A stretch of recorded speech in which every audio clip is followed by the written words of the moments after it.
Hi guys, welcome back to నవ Chaitanya competitions. ఈరోజు మనం 11th చాప్టర్లో మూడో పార్ట్ని డిస్కస్ చేయబోతున్నాం. ఒకసారి చూడండి. క్రింది పటంలో చూపిన విధంగా రెండు దీర్ఘగణ పెట్టెలు ఉన్నాయి. ఇక్కడ ఒక దీర్ఘగణ పెట్టి ఉంది. దీని లెంత్ 60, బ్రెడ్త్ 40, హైటు 50 సెంటీమీటర్లు. అయితే దీని యొక్క వీటిలో దేన్ని తయారు చేయడానికి తక్కువ పరిమాణంలో సామాగ్రి అవసరమవుతుంది. దీర్ఘఘనాకారాన్ని తయారు చేయాలంటే 2 into LB plus BH plus LH అంటే దీన్ని సంపూర్ణ తల వైశాల్యం అంటారు.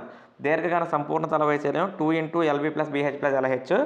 దీంట్లో కనుక సబ్స్టిట్యూట్ చేస్తే సబ్స్టిట్యూట్ కూడా మనమే చేస్తే ఎక్కువ టైం అయిపోతూ ఉంటుంది కాబట్టి ఇక్కడ మీకు చూపించే ప్రయత్నం చేస్తా. ఇదిగోండి, 2 into LB plus BH plus LH అంటే లెంత్ ఏమో 60, బ్రెడ్త్ ఏమో 40 ప్లస్ బ్రెడ్తో సరే ఒకదానికి చేస్తాను నేను చూడండి. 2 into LB 20 into 40 plus breadth BH కాబట్టి 50 into 40 plus length into height 60 into 50 దీన్ని మొత్తం సాల్వ్ చేయాలి. ఎలా సాల్వ్ చేయాలి? 2 ఇంటూ 6 4 24 పక్కన 2 సున్నాలు ప్లస్ 5 4 20 పక్కన 2 సున్నాలు ప్లస్ 5 6 30 పక్కన 2 సున్నాలు. సో అయిపోయింది. సో మొత్తాన్ని కూడేస్తే 2 ఇంటూ 7400 వచ్చింది. సో మొత్తం మీద 14800 సెంటీమీటర్ స్క్వేర్లు వచ్చింది. పాయింట్ అర్థమైందండి? ఇలా నేను చేస్తూ ఉంటే ఒక్కొక్క దానికి ఎక్కువ టైం పట్టింది కదా, అందువల్ల మెటీరియల్లో చూపించే ప్రయత్నం చేస్తా. ఆన్సర్ని ఎలా చేయాలో ఎక్స్ప్లెయిన్ చేస్తుంటా. మీరు చాలా జాగ్రత్తగా నాతో పాటు ఫాలో అవ్వండి. సో ఒకటైతే 14800 సెంటీమీటర్లు వచ్చింది ఫస్ట్ బొమ్మ. అలాగే రెండో దానికి కూడా ఇక్కడేమో లెంత్ ఏమో 50 ఇచ్చారు, బ్రెడ్త్ 50 ఇచ్చారు, హైట్ 50 ఇచ్చారు. అంటే ఇదేంటి? క్యూబాయిడ్ కాదు ఇది. సో క్యూబ్ యొక్క సంపూర్ణ తల వైశాల్యం కనిపెట్టాలంటే 6a² చేస్తే సరిపోద్దండి.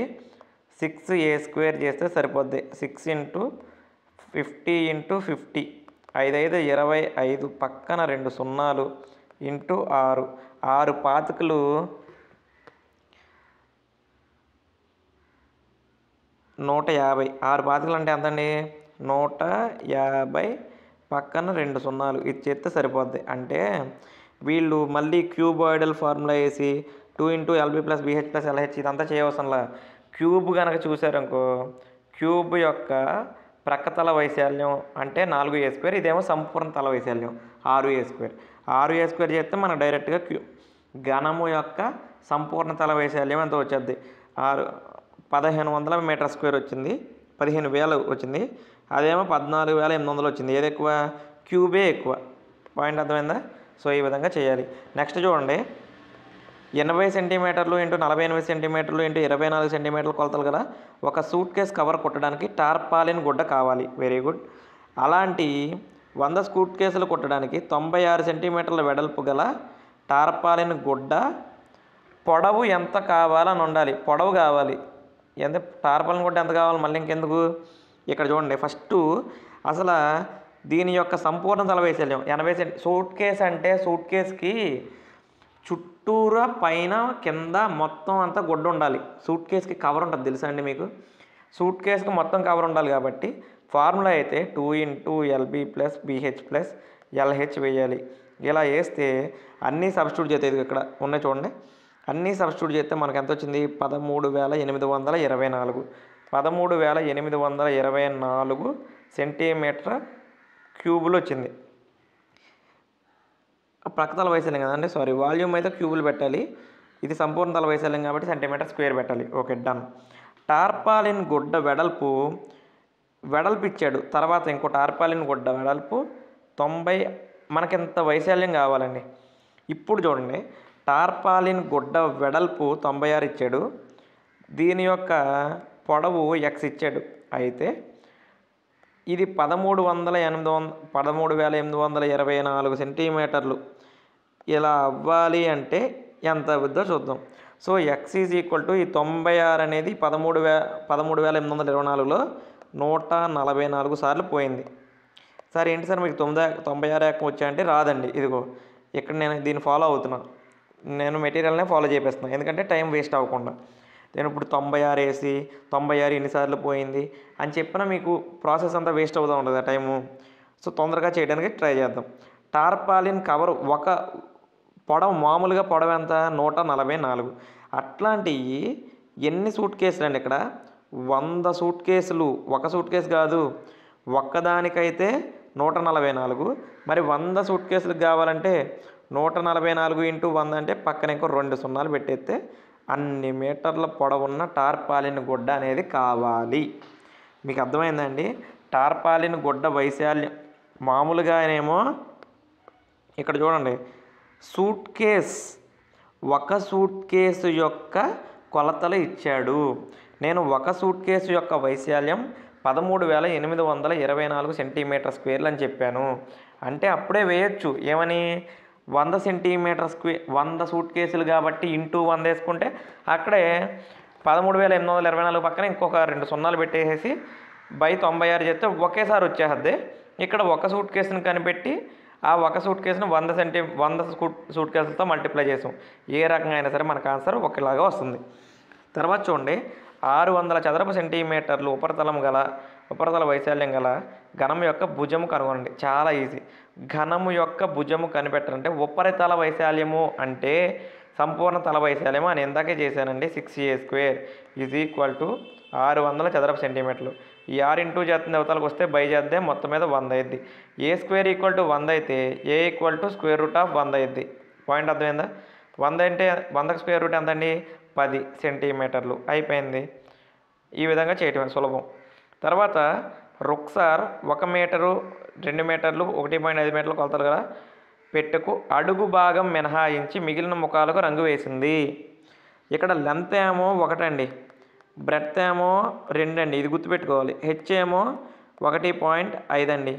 Length into breadth into height కాబట్టి రంగు వేసింది కదండి. ఇప్పుడు నేనేమంటానంటే అసలు మొత్తం చుట్టూ కొలిచేద్దాం. చుట్టూ కొలత అంటే ఇక్కడ ఇది 3D డయాగ్రామ్స్లో లెంత్ బ్రెడ్త్ హైట్ ఉన్నప్పుడు దాని యొక్క సంపూర్ణ తల వైశాల్యానికి కనిపెట్టాలి. సంపూర్ణ తల వైశాల్యం మొత్తం కనిపెడితే 13 మీటర్ స్క్వేర్లు వచ్చింది.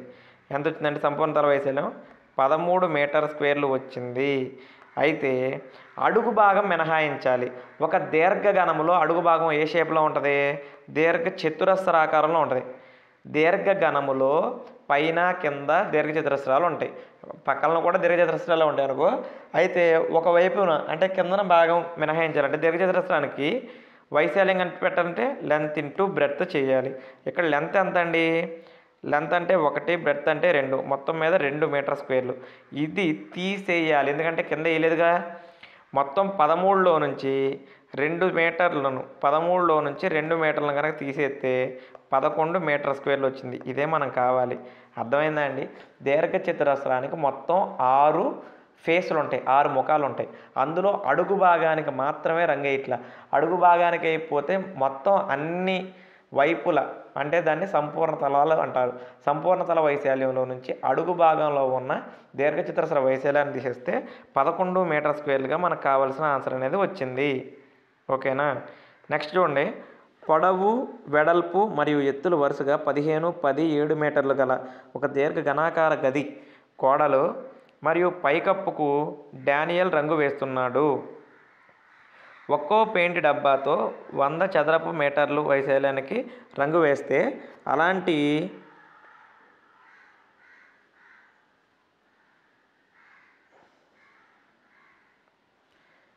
ఎన్ని కావాలి అంటున్నాడండి. అయితే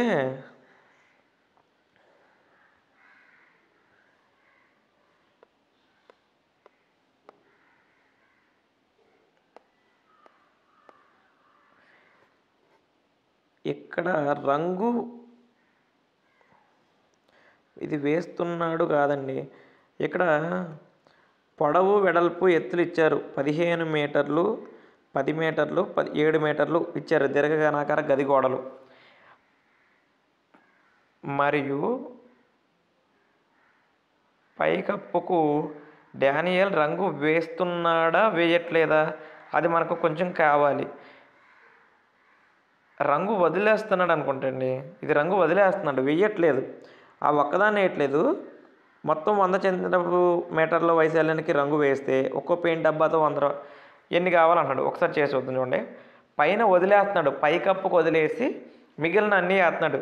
దట్ మీన్స్ దీర్ఘ చతురస్రం ఇప్పుడు చేసినట్టే దీర్ఘ ఘనాకారంలో అన్ని భాగాలు అంటే సంపూర్ణ తల వైశాల్యం అయితే 2 × LB + BH + LH LB + BH + LH ఇది వేసారనుకో, ఈ ఫార్ములా వేస్తే మొత్తం 650 మీటర్ స్క్వేర్లు వచ్చింది. ఇక్కడికి ఎంత వచ్చింది? 650 మీటర్ స్క్వేర్లు వచ్చింది. ఇందులో పైకప్పుకు డానియల్ రంగు వదిలేస్తున్నాడు. పైకప్పుకి ఇట్లా వదిలేస్తున్నాడు అనుకో, అప్పుడు లెంత్ ఇంటూ బ్రెడ్త్, ఒక లెంత్ ఇంటూ బ్రెడ్త్ని తీసేయాలి. లెంత్ ఎంత? 15, బ్రెడ్త్ ఎంత? 10. సో 150ని తీసేయాలి. 650లో నుంచి 150ని మైనస్ చేస్తే ఎంత అండి? 500 మీటర్ స్క్వేర్లకు రంగు వేస్తున్నాడు. ఇప్పుడు 100 చదరపు మీటర్ల వైశాల్యానికి ఒక పెయింట్ డబ్బా పడితే 500కి ఎంత పట్టిద్ది? 500కి అంటే ఇంకా ఏముంది? 5 డబ్బాలు పడుతుంది. అర్థమైందా? అది కొంచెం ప్రింటింగ్ మిస్టేక్ ఉంది, అది చూడండి. పైకప్పుకు డానియల్ రంగు వదిలివేస్తున్నాడు, నాట్ వేస్తున్నాడు, వదిలివేస్తున్నాడు అయి ఉంటుంది. అది అలా చేయాలి. ఇదిగో వచ్చిందా పాయింట్? అది కాదు, కొంచెం జాగ్రత్త. కుడివైపున ఇవ్వబడిన 2 ఆకారాలు ఏ విధంగా సమానంగా లేదా ఏ విధంగా భిన్నంగా ఉన్నాయో వివరించండి. ఏ పెట్టె యొక్క ఉపరితల వైశాల్యం? ఉపరితల వైశాల్యం అంటే ఏంటండి? సంపూర్ణ తల వైశాల్యం. ఘనం యొక్క సంపూర్ణ తల వైశాల్యం కనిపెట్టాలంటే సూత్రం ఏంటి? 6a². అయితే ఉపరితల వైశాల్యము అంటే ప్రక్కతల వైశాల్యం, మొత్తం కావాలంటే సంపూర్ణ తల వైశాల్యం. ఇది మనం జాగ్రత్తగా చూడాలి. ఉపరితలం అంటే జస్ట్ పక్కల మాత్రమే అతడు కాబట్టి ప్రక్కతల వైశాల్యం కావాలి. నెక్స్ట్ చూడండి, దీని యొక్క ప్రక్కతల వైశాల్యం అంటే ఇది స్తూపం ప్రక్కతల వైశాల్యానికి సూత్రం 2πRh అండి. సో 2πRh అయితే ఇక్కడ ఇచ్చాడు 7 సెంటీమీటర్లేమో ఎత్తు, 7 సెంటీమీటర్లు ఎత్తు, అలాగే 7 సెంటీమీటర్లేమో ఇది ఇచ్చాడండి. సో 7 సెంటీమీటర్లు ఇస్తే D = 7 సెంటీమీటర్లు ఇస్తే R = ఎంత వచ్చింది? 3.5 వచ్చింది. ఇక్కడ ఏమంటే 2 × 22/7 × 3.5 H అంటే ఎంత అంటే 7. సో 7 కట్ అయిపోయినా మొత్తం మీద మల్టిప్లై చేస్తే 3.5 × 2 అంటే 7 వచ్చింది. 7 22 అంటే 154 వచ్చిందండి. ఇదేంటంటే స్తూపం యొక్క వైశాల్యం.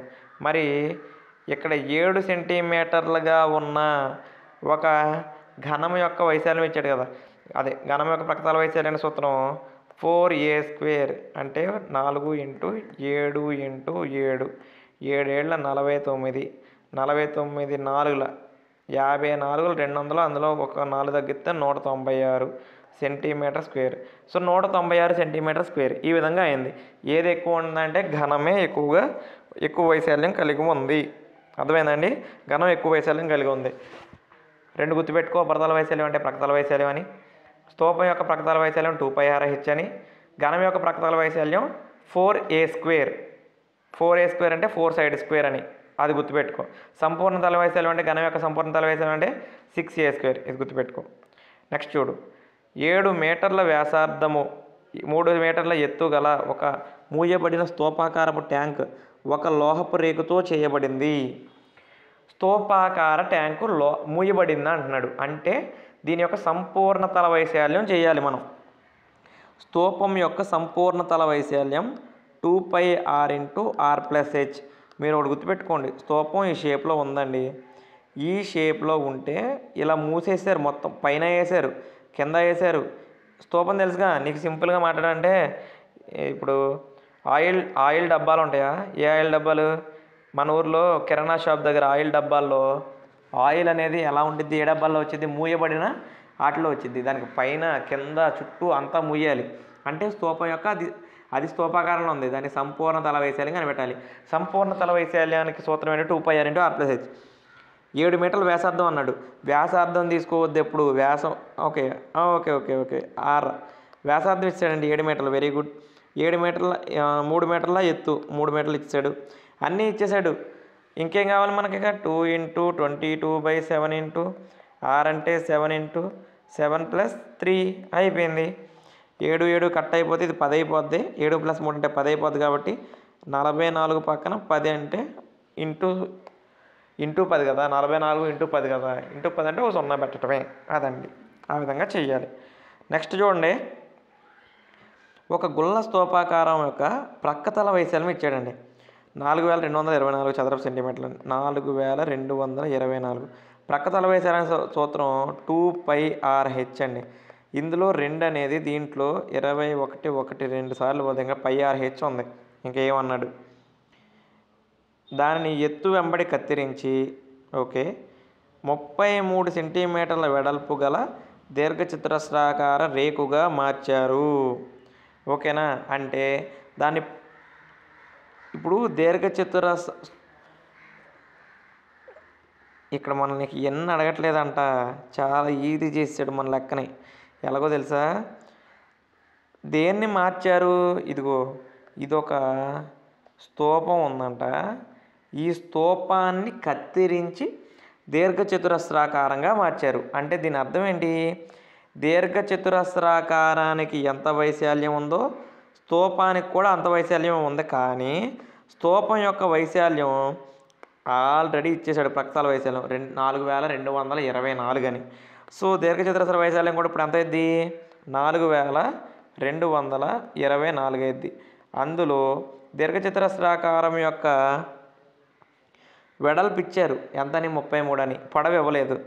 లెంత్ ఇంటూ బ్రెడ్త్ అంటే 33 కదా. ఈ 33 అనేది దీంట్లో కట్ చేస్తే ఎన్నిసార్లు కట్ అయింది, 128 సార్లు కట్ అయింది. So x is equal to 128 సెంటీమీటర్లు. అయితే దీర్ఘచతురస్రాకార షీట్ యొక్క చుట్టుకొలత ఎంత, దీర్ఘచతురస్రాకార వైశాల్యం స్తూపాకార వైశాల్యం సమానం కాబట్టి, ఏ వైశాల్యం, ప్రక్కతల వైశాల్యాలు సమానం కాబట్టి ఆ ప్రక్కతల వైశాల్యానికి సమానం చేస్తే 128 వచ్చింది. బాగుంది అక్కడ వరకు. ఇప్పుడు దీర్ఘచతురస్రాకార షీట్ యొక్క చుట్టుకొలత కనిపెట్టాలి. చుట్టుకొలత కనిపెట్టడానికి 2 ఇంటూ L+B ఫార్ములా అండి. లెంత్ ఏమో 128, లెంత్ ఏమో 128, బ్రెడ్త్ ఏమో 33. 128కి 33 కలిపితే 161. ఓకేనా, 2 ఇంటూ 161 చేస్తే 322 సెంటీమీటర్లు అనేదిగా వస్తుంది. పాయింట్ అర్థమైందా? సో నెక్స్ట్ వచ్చేసి, ఒక రోడ్డును చదును చేయడానికి దానిపై ఒక రోడ్డు రోలర్ 750 పూర్తి భ్రమణాలు చేయవలసి ఉంది. రోడ్డు రోలర్ ఏ షేప్లో ఉంటుందో తెలుసుగా మీకు. రోడ్డు రోలర్ అంటే ఆ చక్రం తిరిగేదాన్ని పరిశీలించాలి, కానీ పైన ఉన్న ఆయన కూర్చున్నాడు టోపీలాగా ఉంది అవన్నీ కాదు, మనకి కింద ఉన్న రోడ్డు రోలర్ అది. ఇప్పుడు అది స్తూపాకారంగా ఉంటుంది. ఆ స్తూపాకారంలో ఉండి ఎటువైపున మాత్రమే రోడ్డు మీదకి వెళ్ళద్ది, ప్రక్క తలాలు మాత్రమే వెళ్ళద్ది, పక్కన ఉండేది మనకేమీ పెద్దగా అవసరం లేదు. సో రోడ్డు రోలర్ గురించి లెక్క ఎప్పుడు వచ్చినా దాని యొక్క ప్రక్క తలం గురించి మాట్లాడాలి. రోడ్డు రోలర్ ఒక భ్రమణం చేయడానికి ఒకసారి తిరిగిందంటే ఒక ప్రక్కతల వైశాల్యం ఒకసారి కనుక్కోవాలని అర్థం. దాని వ్యాసం ఇచ్చారు 84 సెంటీమీటర్లు. అయితే స్తూపాకారం యొక్క ప్రక్కతల వైశాల్యం అంటే 2πRH. మరి ఇందులో వ్యాసం లేదు కదా, అందుకనే మనం D ఈజ్ ఈక్వల్ టు 84/2 చేస్తే అప్పుడు ఎంత వచ్చిందంటే 42 వచ్చింది. So 2 into 22/7 into 42 into H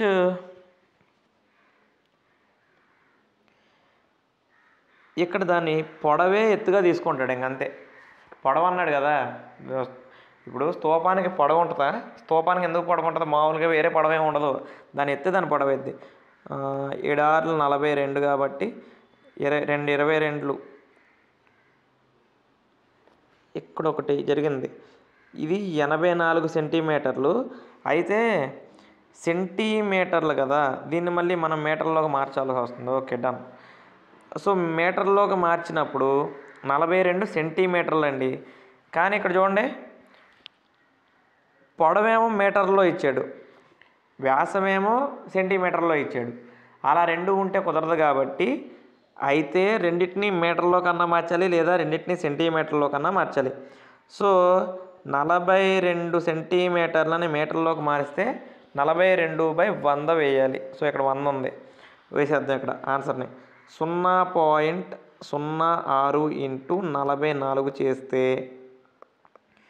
నాకు వచ్చిన ఆన్సర్ 2.64 64 24 2 ఉంది 64 24 2 26 2 డెసిమల్స్ పాయింట్ కాబట్టి 2.64 మీటర్ స్క్వేర్ ఇది 2.64 మీటర్ స్క్వేర్ అండి. అయితే ఇది ఒకసారి భ్రమణం చేయడానికి ఇందాక చెప్పా 2πRH ఫార్ములా అయితే నాకు ఒక భ్రమణానికి పట్టే వైశాల్యం 2.64 మీటర్ స్క్వేర్ అని తెలిసిద్ది అని చెప్పాను. అయితే 750 భ్రమణాలు 750 ఇంటూ 2.64 చేసామనుకో మనకు మొత్తం మీద ఎంత వచ్చింది 1980 మీటర్ స్క్వేర్లుగా వస్తుంది. అర్థమైందా అండి? మొత్తం మీద నాకు ఎంత వచ్చిందండి 1980 మీటర్ స్క్వేర్లుగా వస్తుంది. దీన్ని మీరు గుర్తుపెట్టుకోవాలి. నేను మళ్ళీ ఒకసారి చెప్తాను చిన్నగా. ఇక్కడ వ్యాసం ఇచ్చారండి, వ్యాసార్థంగా మారిస్తే 42, కానీ యాక్చువల్గా ఇక్కడ కూడా వేయచ్చు 42/100 అని. ఎందుకంటే ఇది సెంటీమీటర్లో మీటర్లోకి మార్చాలంటే 100 వేయాలి, సెంటీమీటర్లోని మీటర్లాగా మార్చాలంటే 100 వేయాలి, మీటర్ల నుంచి సెంటీమీటర్లుగా మార్చాలంటే ఇంటూ 100 వేయాలి. మీటర్ల నుంచి సెంటీమీటర్లు, మీటర్ల పెద్ద ప్రమాణాలను చిన్న ప్రమాణాలుగా మార్చాలంటే ఇంటూ 100 వేయాలి, చిన్న ప్రమాణాలను పెద్ద ప్రమాణాలుగా మార్చాలంటే బైలో వేయాలి, ఎన్ని అయితే అన్ని. సో 2πRH ఇలా వేసామండి. సో మొత్తం మీద మనకు వచ్చిన ఆన్సర్ మీటర్లలో వచ్చింది, మీటర్ స్క్వేర్లో వచ్చింది. పాయింట్ అర్థమైందా? ఒక కంపెనీ పాల పొడిని 14 సెంటీమీటర్లు భూవ్యాసం అంతంట 14 సెంటీమీటర్లు అంట. వ్యాసం ఇస్తే మనం ఏం చేయాలి, ముందు వ్యాసార్థంగా కనిపెట్టాలి. 14 సెంటీమీటర్లు బై 2 అంటే ఇక్కడ ఎన్ని సెంటీమీటర్లు అవుతుంది, 7 సెంటీమీటర్లు అవుతుంది. అలాగే దీని ఎత్తు కూడా ఇచ్చారు. హెచ్ ఎంత ఇచ్చారు, ఎత్తు మామూలుగా 20 సెంటీమీటర్ల ఎత్తు కలిగిన స్తూపాకార డబ్బాల్లో నింపారు. వారి లేబుల్ని అతికిస్తారు. ఆ లేబుల్ డబ్బా పైనుండి మరియు కింద నుండి 2 మీటర్లు వదిలేస్తూ పైన మామూలుగా స్తూపాకార డబ్బా 20 మీటర్లు ఇచ్చారు, కానీ అందులో పైన 2 కింద 2 వదిలేస్తే మొత్తం మీద 4 వదిలేస్తారు. కాబట్టి మొత్తం ఎంత వచ్చింది 16 అనేది ఇప్పుడు ఉన్నది. సో దీనికి ఏం కనిపెట్టమన్నారు, అధికంచవచ్చు ఆ లేబుల్ వైశాల్యం కనిపెట్టమన్నారు. లేబుల్ చుట్టూ అంటించారు అంతే. చుట్టూ అంటిస్తే చుట్టుకొలత కాదండి దీనికి, ఇది 3D కాబట్టి ప్రక్కతల వైశాల్యం. చుట్టూ ఇగో మీరు 3Dలో గమనించండి, ఎప్పుడైనా చుట్టూ ఉంటే ప్రక్కతలం, చుట్టూతో పాటు పైన కింద ఉంటే సంపూర్ణ తల వైశాల్యం. ఒకవేళ ఏదన్నా ఒక సైడే వదిలేస్తే సంపూర్ణ తల వైశాల్యం నుంచి ఏ వైపు వదిలేశారో, అంటే కింద వదిలేశారా పైన వదిలేశారా, అది ఏ షేప్లో ఉందో దాన్ని మైనస్ చేయాలి. ఈ విధంగా లెక్కలు చేయాలి. పాయింట్ అదేనా? సో 2πRH ఇక్కడ ఇవన్నీ సబ్స్టిట్యూట్ చేశారండి. 2 × 22/7 ఇంటూ R అంటే 7 ఇంటూ హెచ్ అంటే 16, 7 7 క్యాన్సిల్ అయిపోయినాయి. 2 22 44, 44 16 704 సెంటీమీటర్ స్క్వేర్. ఈ విధంగా లెక్కలు అనేవి సులభంగా చేయాలి. పాయింట్ అర్థమైందండి? ఇక్కడతో 11వ చాప్టర్ మొత్తం స్టార్టింగ్ దగ్గర నుంచి ఇప్పటి వరకు మొత్తం అంతా చక్కగా కంప్లీట్ అయిపోయింది. బీజీ సమాసాలు, సర్వ సమీకరణాలు ఆ లెసన్ మొత్తంలో హ్యాపీగా మనం చుట్టుకొలతలండి ఇవి సర్వ సమీకరణాలు కాదు, బీజీ సమాసాలు కాదు, కానీ ఇవి చుట్టుకొలతలకు సంబంధించిన మొత్తం టాపిక్ అనేది మొత్తం ఈరోజు డిస్కస్ చేయడం జరిగింది. చక్కగా ఆన్సర్స్ అనేవి మనం పెట్టాం. అర్థమైందండి? ఈ రకంగా మీరు కూడా ఆన్సర్స్ అనేవి జాగ్రత్తగా చేయండి. Thank you.